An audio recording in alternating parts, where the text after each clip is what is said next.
but you have to have an offensive design that's going to allow your quarterback to develop year over year, play over play.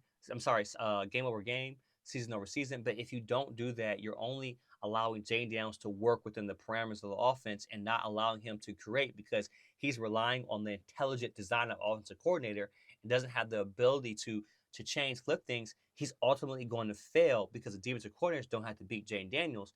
They have to beat the offensive coordinator. So I say this because he'll be okay. But when you look at his numbers, this offense, he didn't have a pass over 20 yards because why? They're playing too high. They're playing quarters. They're playing six. They're playing two. They're able to just sit back in the zone.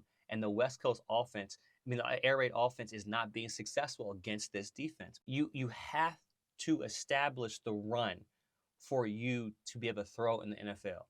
If you don't do that, you will not win. This guy who's had 1,000 yards over 7, 8 seasons with multiple quarterbacks, you're putting him in a offense where he's nullified, where he's obsolete, right? Teams don't have to shift their zone towards him or bracket him or double him because he's blending in. He's just another piece in this offense. He's not getting designed plays for him to create, for him to get open. So he's just blending in and he's obsolete. He's open. Said this last year. He's open almost all the time, but he'll never get a look because he's at the priority read or on the primary read in the offense. Sometimes, a lot of times, he's the afterthought. He's not positioned. You want him to be a big X on those plays where he can play one-on-one coverage on the outside and get open. You're not doing that for him.